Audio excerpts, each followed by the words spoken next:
अस्सलाम वालेकुम, कैसे हैं आप सब? Hope you all are doing great. तो आज हम लोग करने जा रहे हैं जी conceptual questions, chapter number 14 class 10 physics के, दैट इज़ करंट इलेक्ट्रिसिटी। तो हम देख लेते हैं जी इसके कितने क्वेश्चंस हैं।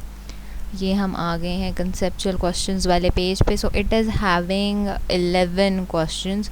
सो हम कोशिश करेंगे कि 5 क्वेश्चंस हम इस वीडियो में कवर कर लें और बाकी के 6 अगले लेक्चर में।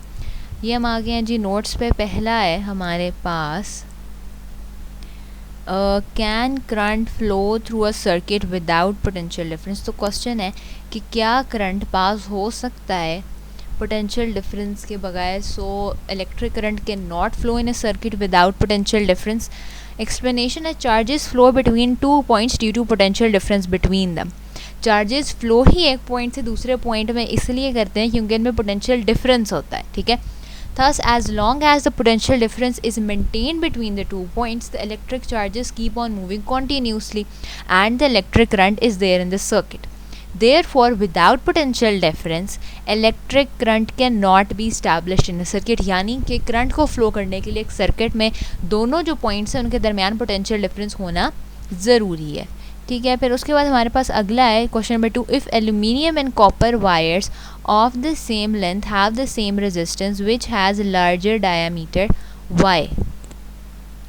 So for the same length and same resistance, अगर सेम ही लेंथ है और सेम ही रेजिस्टेंस है, फिर भी aluminium will have larger diameter because aluminium has greater resistivity as compared to copper, ठीक है।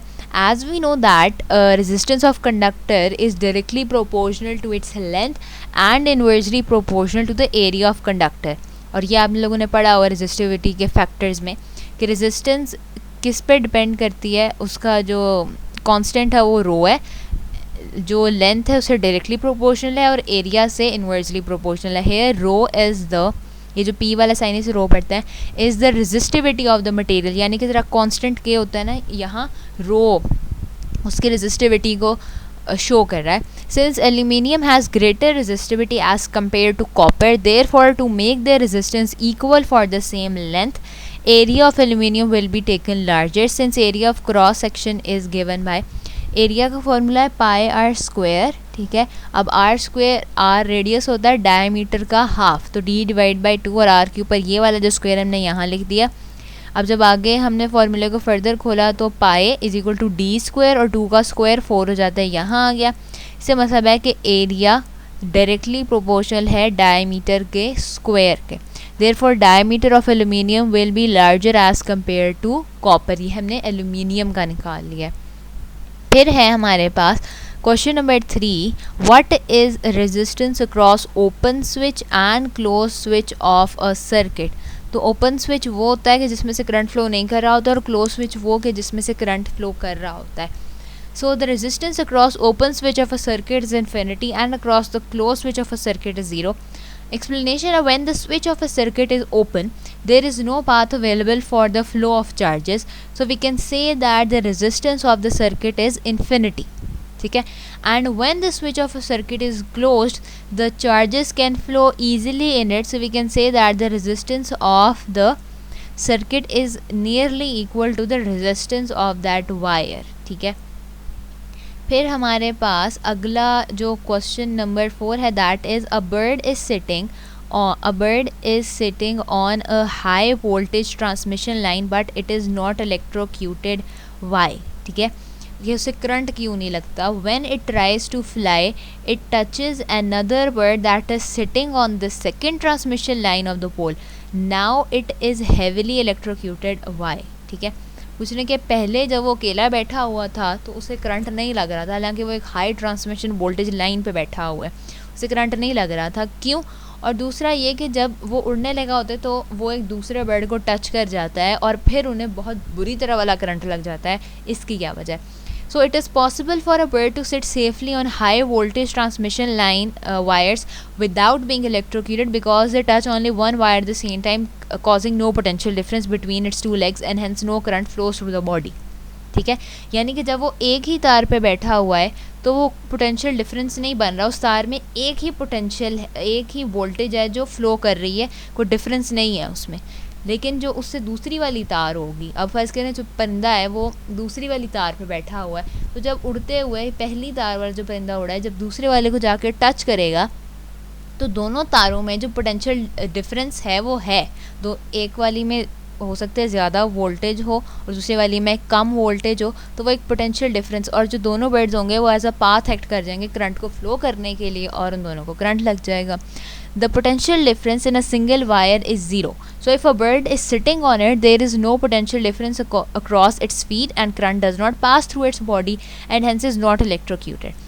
Now if the bird wants to fly and touches another bird sitting on the second transmission line of the pole, it would be heavily electrocuted because there is a potential difference between the two wires and the body of the bird acts as a conductor. So huge amount of current will pass through its body in this case. फिर fifth question है, you are given 5 resistors of different magnitudes but you are asked to form a circuit whose resistance is smaller than any given resistance. How can you make such a circuit with given resistance?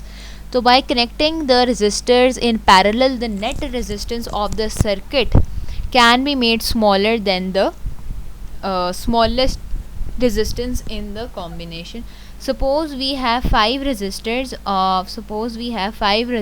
of magnitudes 2 ohm, 4 ohm, 8 ohm, 16 ohm and 32 ohm respectively. If we want to have resistance smaller than the smallest resistance in the collection, that is 2 ohm, we have to connect it in parallel. ठीक है, जिस तरह हमें ये diagram में show हो रहा है, हम इसे पैरेलल में इन पांचों रेजिस्टर्स को कनेक्ट कर देंगे. In parallel combination the equivalent resistance is given by, जो इक्वलेंट रेजिस्टेंस होती है वो इस फॉर्मूले से देते हैं 1/r equal resistance is equals to 1/r 1 + 1/r 2. हमारे पास 5 है इसलिए हम 1/r 5 तक लिखेंगे.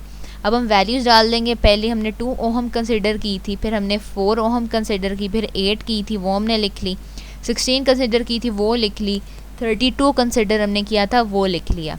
फिर हम लोगों ने LCM लिया, 32 नीचे आएगा, 16 8 4 + 2 + 1 31/32 ओहम हमारे पास जवाब आ जाता है. अब चूंकि हमने इसका डिवीजन ख़त्म करना है, हमारे पास सिर्फ इक्वलेंट रेजिस्टेंस चाहिए. 32 ऊपर चला जाएगा, 31 नीचे आ जाएगा. तो जब 32 को 31 से डिवाइड करेंगे हमारे पास रेजिस्टेंस आ जाएगी 1.03 ओहम, जो कि 2 ओहम से कम है. ठीक है, तो ये इसी तरीके से होना था. अगला है हमारे पास, you are given n wires, each of resistance r. What is the ratio of maximum to minimum resistance obtained from these wires? So the ratio of maximum to minimum resistance will be n square. The maximum resistance can be obtained by the resistances when they are connected in series. Maximum तभी निकल सकते हैं क्योंकि resistors जब series में connect होते हैं तब ज़्यादा मैक्सिमम रेजिस्टेंस हम उसमें से निकाल सकते हैं. तो हमने मुख्तलिफ ले लिया, R 3 4 हम n नंबर तक हमने रेजिस्टेंसेस ले ली. इक्वलेंट रेजिस्टेंस क्या आई, NR. ठीक है, and minimum resistance can be obtained by resistors when they are connected in parallel. तो हमने इतने ही को जितने हमने ऊपर लिए थे रेजिस्टर्स उतने ही नीचे पैरेलल कॉम्बिनेशन से उन्हें लिख दिया, तो n/r आ जाता है. अब हमने इक्वलेंट रेजिस्टेंस निकालनी थी, तो R जो है, जो n मतलब पहले R नीचे था तो वो अब ऊपर आ जाएगा, और n ऊपर था तो वो नीचे आ जाएगा. जब हमने, अब ये हमारे पास इक्वेशन 1 है और ये हमारे पास इक्वेशन नंबर 2 है. जब हमने डिवाइड किया इक्वेशन 1 को 2 से, तो हमारे पास ये R से कट गया n/, हमने ये n जो है ये ऊपर जाके मल्टीप्लाई हो जाएगा. ठीक है, हमारे पास नीचे R रह जाएगा, ये R इस R से कैंसिल, तो ऊपर हमारे पास सिर्फ क्या बच गया, n और n मल्टीप्लाई हो रहे हैं तो वो बना देंगे n². तुम्हारा ये बिल्कुल जवाब ठीक हो गया कि the ratio of maximum to minimum. Ratio से मुराद उनकी डिवीजन क्या फ़र्क है, तो रेशियो मैक्सिमम की मिनिमम रेजिस्टेंस से n² आता है हमारे पास.